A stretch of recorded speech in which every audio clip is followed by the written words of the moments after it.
إن الحمد لله نحمده ونستعينه ونستغفره ونعوذ بالله من شرور أنفسنا ومن سيئات أعمالنا من يهده الله فلا مضل له ومن يضلل فلا هادي له وأشهد أن لا إله إلا الله وحده لا شريك له وأشهد أن محمدا عبده ورسوله وصلى الله عليه وعلى آله وصحبه وسلم.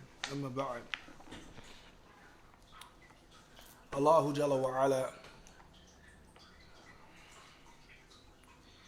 He informs us in the Quran, as Allah Azza wa Jalla, He says, وَكَمْ أَهْلَكْنَا مِنَ الْقُرُونِ مِنْ بَعْدِ نُوحٍ وَكَفَى بِرَبِّكَ بِذُنُوبِ عِبَادِهِ خَبِيرًا بَصِيرًا. In Surah Isra, Allah Azza wa Jal informed us that, and how many generations after Nuh and the people of Nuh that Allah Azza wa Jal has destroyed. And sufficient enough is your Lord that He is all aware and the all-seer of the sins of His servants. And humility and humbleness is something that the believer should constantly keep with them. So today, inshallah ta'ala, this brief reminder is more so for myself than for all of you. And that is, فَلَا تَقْتَرُ بِعَمِلِ النَّفْسِ. And that is not to become amazed or to be deceived by any actions that you put forth. And that to understand that, as Ibn al-Qayyim so eloquently put it, al-Jawziyya, he said, don't be impressed by my actions. Be impressed in the way that the Creator covers up my sins. Be impressed by the way that the Creator covers up my sins. And it's by the grace of Allah Jalla wa Ala that Allah subhanahu wa ta'ala, that He shields us from many people. So the talk, inshallah ta'ala, today will be based on these lines of poetry from a famous Andalusian scholar, Muhammad ibn Abdullah al-Qahtani, and his famous Nuniyya, which he has, and he says, وَزَرَعْتَ لِي بَيْنَ الْقُلُوبِ مَوَدَّةً وَجَعَلْتَ وَسَتَرْتَ عَنْ وَعَطْوِ. He says in these lines of poetry, I'm trying to get it, subhanAllah, he says, وَزَرَعْتَ لِي بَيْنَ الْقُلُوبِ مَوَدَّةً وَجَعَلْتَ لِي he said, وَزَرَعْتَ لِي بَيْنَ الْقُلُوبِ مَوَدَّةً وَعَطْفًا مِنْكَ بِرَحْمَةٍ وَحَنَانٍ وَنَشَرْتَ لِي فِي الْعَالَمِينَ مَحَاسِنًا وَسَتَرْتَ عَنْ أَبْصَارِهِمْ إِصْيَانِي وَجَعَلْتَ ذِكْرِي فِي الْبَرِيَّةِ شَاعِئًا حَتَّى جَعَلْتَ جَمِيعَهُمْ إِخْوَانِي وَاللَّهُ لَوْ عَلِمُوا قَبِيحَ سَرِيرَتِي لَأَبَى السَّلَامَ عَلَيَّ مَنْ يَلْقَانِي. In these few lines of verses, this great Imam, he was able to capture and to highlight the point that I'm talking about, and that is that we all fall down, and that we all should be conscious that we are not above reproach, that any one of us must have humility to Allah Azza wa Jal, and that the love that we get and that is extended to us from the creation, and that the respect that we get from the creation, and that all of these different things that we have is only because Allah Jalla wa Ala has chosen to screen or to cover up the faults that you have. And many of us have many faults. He says in this line of poetry that we're going to be quoting the explanation of Sheikh Salih Suhaimi, Hafidhullah, where the author, he says, وَزَرَعْتَ لِي بَيْنَ الْقُلُوبِ مَوَدَّةً, that Allah Jalla wa Ala, He has cultivated for me in the hearts, He has produced in the hearts of the believers this love that they have for me. He says, وَعَطْفَ مِنْكَ بِرَحْمَةٍ وَحَنَانٍ, meaning that this was due only by a generosity and compassion from the Creator, that He have established the love of the creation into my heart. And we know that this is similar to what we see in the hadith of the Prophet ﷺ from Jibril, when he said, when Allah loves a servant, He tells Jibril to love the servant and tell the people of the heavens to love the servant and the people of the earth to love the servant, etc. So when Allah Jalla wa Ala is the one who produced the love amongst creation for the people. And then he says, after that he mentioned وَنَشَرْتَ لِي فِي الْعَالَمِينَ مَحَاسِنًا وَسَتَرْتَ عَنْ أَبْصَارِهِمْ عِصْيَانِ. He says that you have spread for me amongst the creation this mahasina, this good, and these good thoughts that they have of me. You have spread it amongst the creation. And he said you have hidden and kept hidden and have concealed and kept private and shielded from their eyes all of my defaults or all of my flaws. Okay? You have shielded those sins that I have committed from the eyes of the creation. This is a mercy from the Creator himself.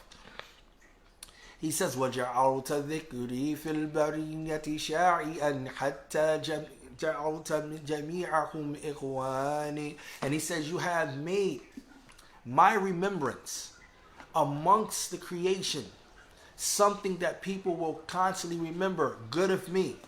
And you have made from amongst them my brethren, جَمِيعَهُمْ, all of them, إِخْوَانِ, brothers to me. Then he said this next line of poetry is what we're going to focus on.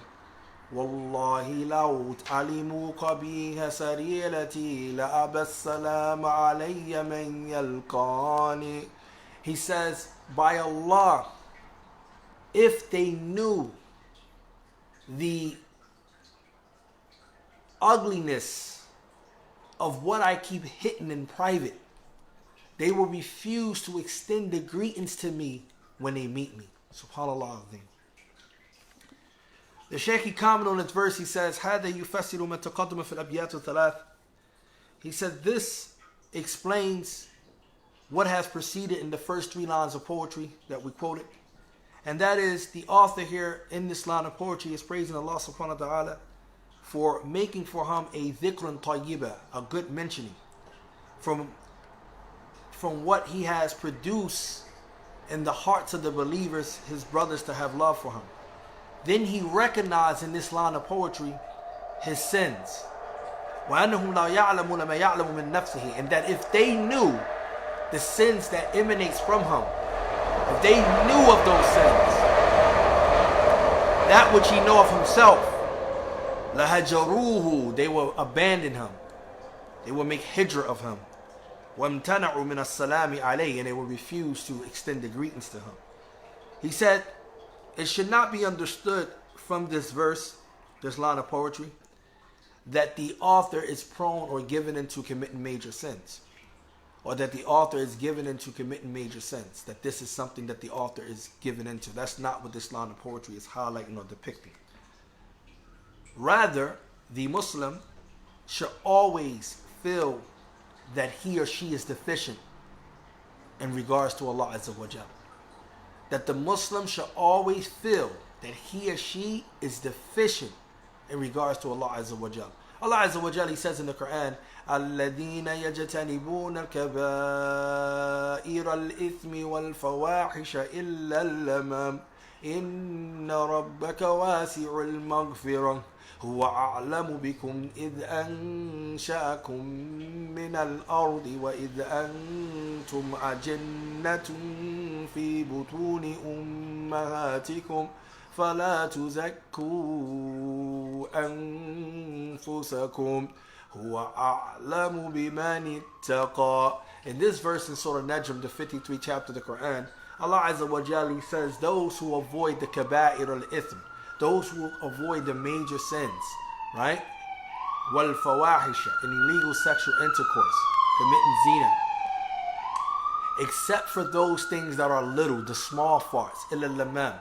And the Tafsir Ibn Kathir, they mentioned that from lamam, it's like if a man kissed a woman who wasn't permissible for him to kiss, this would be what we call lamam. It can fall under the small faults. But as major sins, they stay away and they avoid them.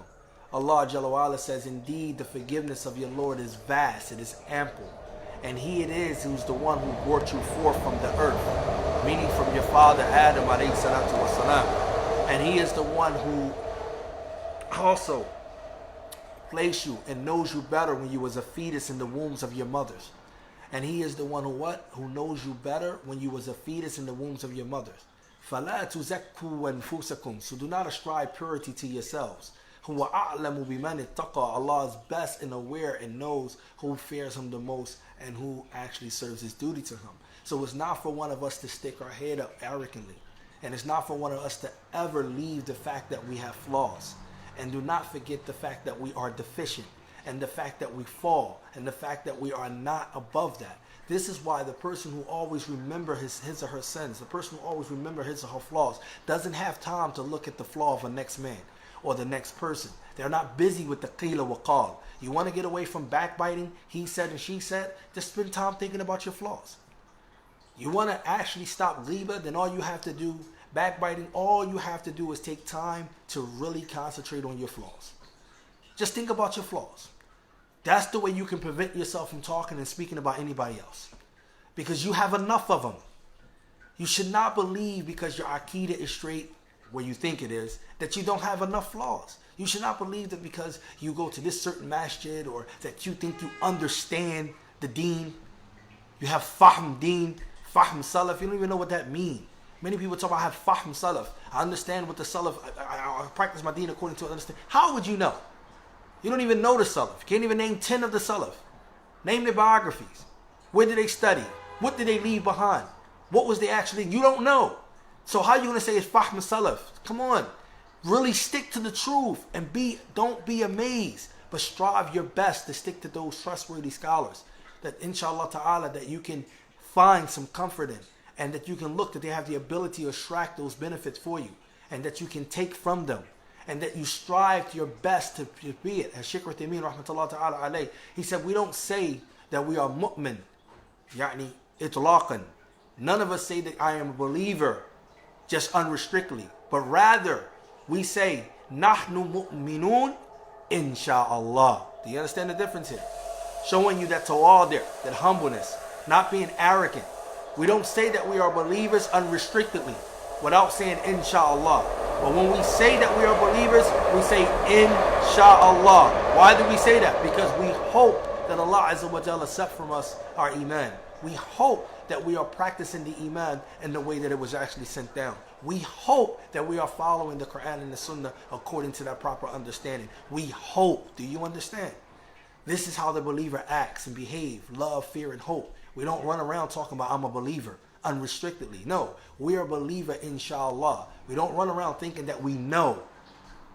As Sheikh Salih Ali Sheikh, he so eloquently put it about an individual who said, I read Lisan al-Arab. Lisan al-Arab is an extensive volume. It's about 18 volumes, a dictionary in the Arabic language. So a person said, I read this dictionary, 18 volumes of it, okay, this whole set. And I read it from front to back, okay? About 18 to 22 volumes. I read this whole set from front to back. So now he feels as though he knows something. So he says, you know, I read it from front to back. He said, this is an indication that this person doesn't know anything. This is an indication that this person doesn't know anything. Why is he saying that? He said, because knowledge mandates that you have humbleness.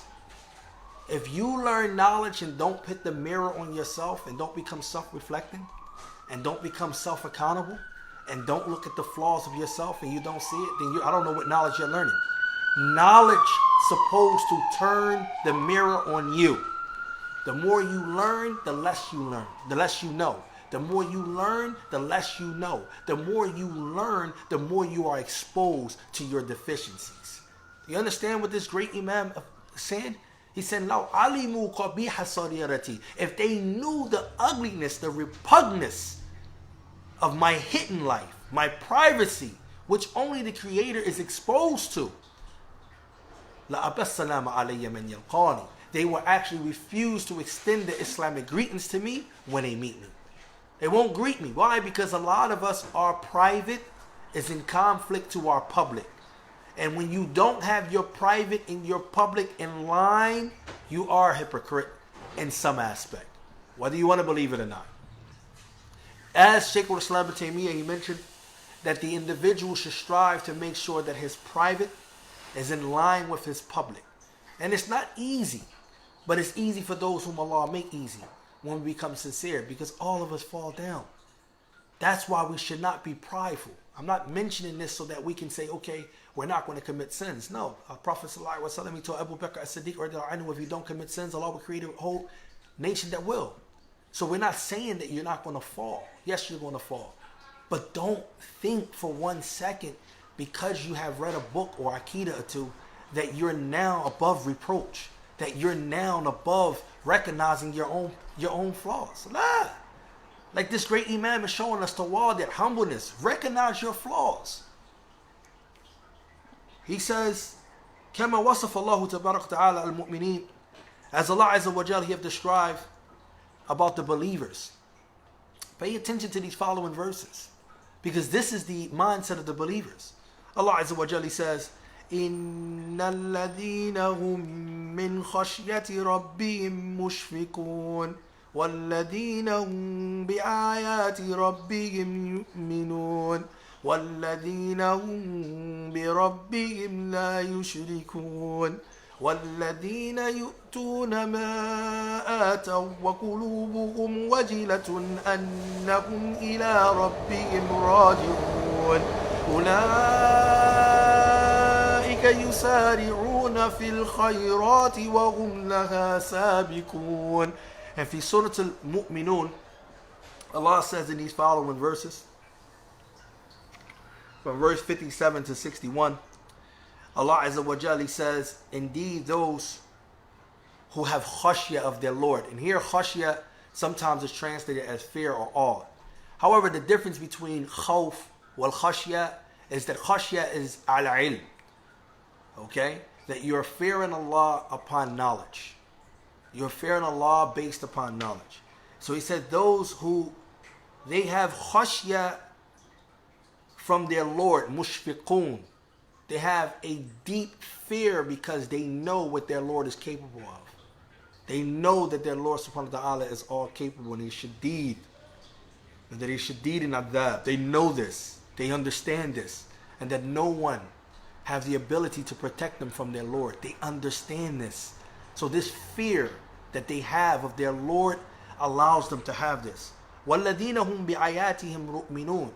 And they are those who believe in the verses of Allah Azza wa Jal, whether it is the verses of wahi, whether it is the verses of the Quran, revelation, or it's the verses of the signs of the kawn, the universal, or those signs was in bin-nafs of yourself. They believe in them wholeheartedly. There is no shak contained within it. وَالَّذِينَ هُمْ بِرَبِّهِمْ لَا يُشْرِكُونَ.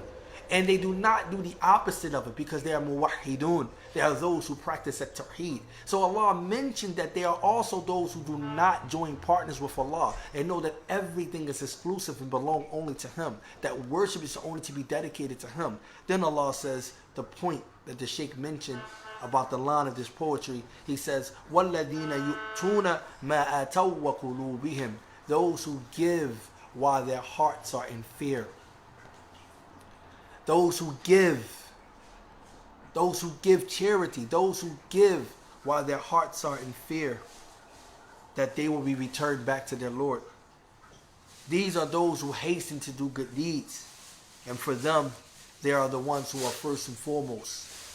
Aisha radiallahu ta'ala anha, when she heard these verses, she said to the Prophet sallallahu alaihi wasallam, Ya Rasulullah, huwa rajulu yasruq, wa yazni, wa yashrubu khamr, wa yakhsha, Allah yataqabbala minhu. So she asked the Messenger of Allah sallallahu alaihi wasallam, she said, are these verses pertaining to the man who steals, who robs, who's a thief, who commits zina, who takes intoxicants, that he fears that none of this stuff will be accepted from him? Is these verses talking about them? وَالَّذِينَ يُؤْتُونَ مَا أَتَوْا وَقُلُوبُهُمْ وَاجِلَةٌ. Those who give while their hearts are what? Are in fear. The Prophet ﷺ said, Ya la, no. Ya bint al-Siddiq, O daughter of al-Siddiq. He said, هو الرجل يصلي ويصوم ويزكي ويفعل الطاعات ويخشى ألا يتقبل منه.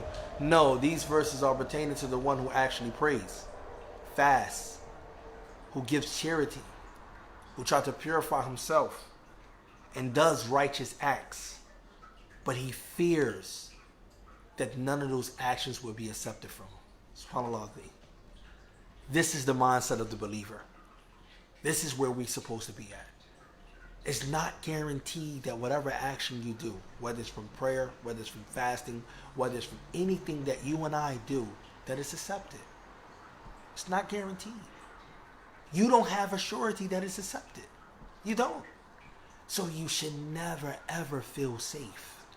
Do you understand? You should never ever feel safe, because you do not know whether or not the deeds that you produce, your Creator is actually accepting them. SubhanAllah. So that puts us in the mindset that we should never look down at others because of sins. That don't mean that we don't correct. That don't mean that we don't command the good, forbid the evil. But you should never be amazed with yourself that you look down at the next human being who is being succumbed to their lower desires, or have failed and who have been attacked because they are going through what they are afflicted to. This is why the Prophet ﷺ, he says in authenticated hadith, that whenever one of you see someone's mafthun, someone who's being afflicted with a trial or calamity, that you make dua that Allah Azza wa Jal does not place you in that or try you with the same thing that He's trying that person with. This is the mindset of someone who is humble. So the Shaykh, he says at the end of all of this, he said, فَمُسْلِمُ يَعْمَلُ وَيَلْجَأْ إِلَى اللَّهِ وَيَدْعُوهُ وَيَتَقَبَّلَ مِنْهُ هَذَا هُوَ شَأْنُ مُؤْمِنٍ دَائِمًا. He says, so the Muslim, he is going to be the one who does actions, but all the time he's going to seek and hope in Allah Azza wa Jal, and he's going to supplicate to Allah Azza wa Jal that He accepts this action from him. And he said, this is the case of the mu'min, the believer, constantly. That the believer is going to forever remain in the state of fear that his actions may not be accepted, and a state of hope that his actions would be accepted, and a state of love for doing those acts for the Creator. You understand? This is the believer. He said, فَقَدْ تُوجِدْ مَوَانِئْ تَحَوْلُ دُونَ قَبُولُ عَمَلْ أَوْ إِجَابَةِ الدُّعَاء مِثْلُ أَكْلَ حَرَامٍ أَوْ أَيِّ مُخَالِفَةٍ أُخْرَى. And he said, indeed, there can be things that can be present, that you will find, that can prevent the actions from being accepted or the dua from being answered. Such as, for example, like eating that which is haram, meaning taking in usury, riba, or eating that which is haram from those things that are impermissible to eat, or anything that is in opposition other than that to what is the correct way. He said, فَوَاجِبُ عَلَى مُسْلِمٍ يَكُونَ دَائِمًا بَيْنَ خَوْفِ وَالرَّجَاءِ. So he said it's obligatory upon the Muslim to always remain between these two states, fear and hope. This remove arrogance. This remove self-amazements. This remove all of those different things that you have, ostentations. All of those different things of looking down at this person, this person. This put you in your proper place. We mentioned to you that Islam comes to perfect you individually. And there is no society, a step that it starts with an individual, meaning a mom, a father, a family unit, children which produce outwardly. So it is that the Islam comes to rectify you. And the more we understand that that's the way we're going to be able to become better people. We have to become more self-reflective. Now you can see why the Prophet ﷺ would make istighfar over 70 times to 100 times a day. Many of us, that should be from the moment we wake up to the moment we go to sleep. I mean, I don't even think we can say enough istighfar that Allah Jalla wa Ala might forgive us. But we're in need of it. Astaghfirullah wa atubu ilayh. We're in need of it. But yet our tongue can't say it. Yet our tongue can't say it. We are in need of it. There's no one who actually can say that they are not in need of Allah istighfar. You are in need of Allah istighfar constantly. Astaghfirullah, astaghfirullah, astaghfirullah. Especially in this day and time, where our iman is really weak and our information may be in abundance. But that don't mean that our implementation or our application of that information is actually strong. We like to believe and amaze ourselves because the dunya is a deception. And we like to believe that we are actually strong when we're not. You're not strong. You think that you are. You feel that you are. because of your association and your affiliations and your claims. You're not strong. You want to be strong, then begin by looking at yourself. Begin by becoming self-reflective. Begin by making your state of your tongue constantly beg Allah for forgiveness. Then you will become strong. As Aisha radiallahu ta'ala anha, she said to the man who came to learn some knowledge from her, he wanted to learn more. And she says, I'm going to bring two narrations. She says, did you put into play that which I already gave you? He says, no. She said, then go back and implement that before learning more. And then another narration mentioned that Aisha, that a man said to her, when will we know that we become pious? Right?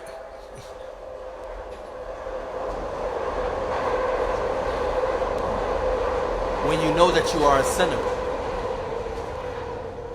When you know that you are a sinner. How do you know that you will become pious?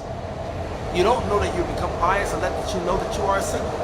That you are one who have flaws. This is when you're going to begin to know. It's not a feeling. It's not a look. Most people think piety is a look. No, it's not a look. Because the action itself can be outwardly done, but it cannot be correct. And if it's not correct, meaning according to the sunnah, it's not accepted. It can be outwardly done, but it cannot be sincere. And if it's not sincere, then it's still not accepted. So even though the action looked great from all of the onlookers and the people that's looking, the actual doer, his intention and the way that he performed the action may not be correct. So it might not be accepted, so it becomes wasted. This is why we have to constantly guard the actions that we do based off guarding the intentions as well as the sincerity for why we're doing what we're doing in the first place. This is not an easy feat. This is something that can be difficult, but it takes a lot of time for you to reflect on yourself.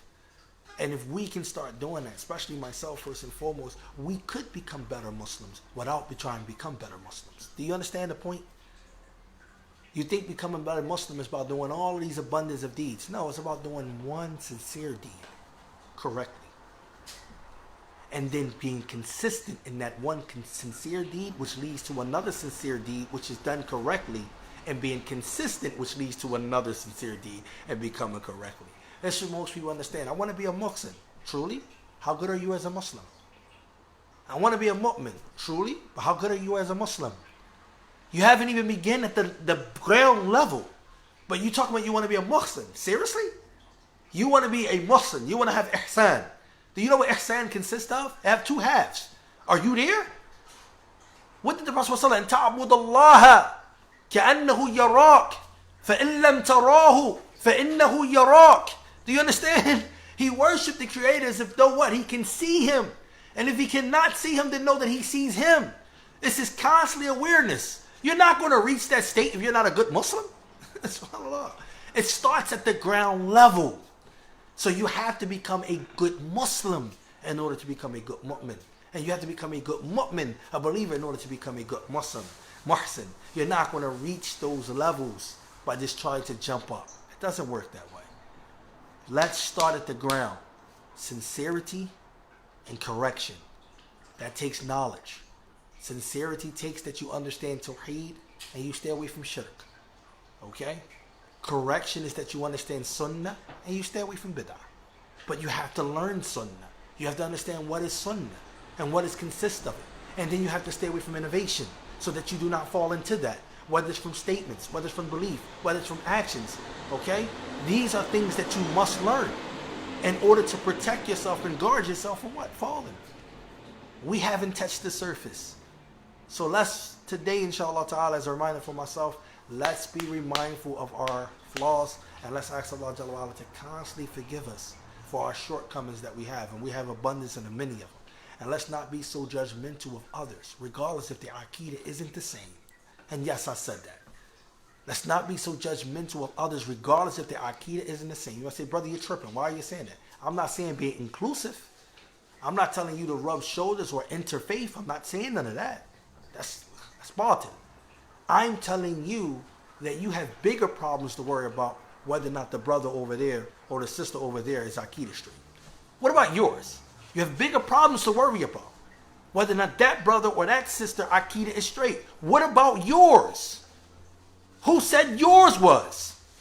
How do you know? Oh, because you quote Abu Bakr Siddiq. Why? Because you quote Imam Ahmed. Because why? Because you quote Abu Sufyan. Because you quote Sufyan al-Thawri. This is why I know that you're, because you got mountains of knowledge. This is why you know that your Aqidah is straight. You don't even understand half of the Masail. Half of the issues of Aqidah we don't even understand. Let alone begin to delve in and start pointing fingers at every single one because they might not seem to be upon what is correct. Are you upon what is correct? That's the focus. And the moment you take that microscope off of you, that's the moment you're going to fail. But if you keep the microscope on you, you're going to be reflection upon others. Even if they aren't correct, you're going to know how to correct them. You see? You're going to be a correction. As the Prophet ﷺ said, Al-Mu'min mir'atul mu'min. That the Muslim, the believer, is a reflection, is a mirror to another believer. So if you want to be an example to another believer, you have to get you right. That's what you have to get right. That's where dawah begins. You. And when you become right, you're going to take the right measures and the right steps to begin to help and elevate others and to get people onto the correct creed. There shouldn't be no way in the world that a person should not want someone to be upon the correct creed. Making fun of a person who doesn't have the correct creed, where do you get that from? Where do you get that from? Oh, look at those Sufis. They shout out. Where do you get that from? What did you have? You had Umar ibn Khattab. He saw the rahib, if you don't know. Umar ibn Khattab, he saw the rahib. He saw the monk praying. And he began to cry. He didn't laugh. He started crying. And he recited the verse, Amilatun nasiba. He said, why are you crying, Ya Amir al-Mu'mineen? Oh, Commander of the Faithful, why are you crying when you saw this rahib? He said, Amilatun nasiba. He said, what? He said, they labor hard and tirelessly. As Allah Azza wa Jalla says in Surah Ghashiyah. Meaning that they're doing all of these deeds, efforts, devotion, but he began to cry. Not like us. We see someone who got an incorrect creed, we swear we safe. Yeah, we got it. They shout out. They this and that. No, you tripping. Don't ever feel as though you safe upon your creed because you don't know how you're going to end. And if you don't remain firm upon yourself, you're not going to be able to do that. And that's what we wanted to bring today, inshallah ta'ala, just for ourselves, reminding for myself and for you all, inshallah ta'ala. Let's start reflecting on ourselves, becoming better individuals ourselves, so that we can help others, inshallah ta'ala, and be a reflection for others, inshallah. Subhanakallahumma bihamdik, ashhadu an la ilaha illa anta, astaghfiruka wa atubu ilayk.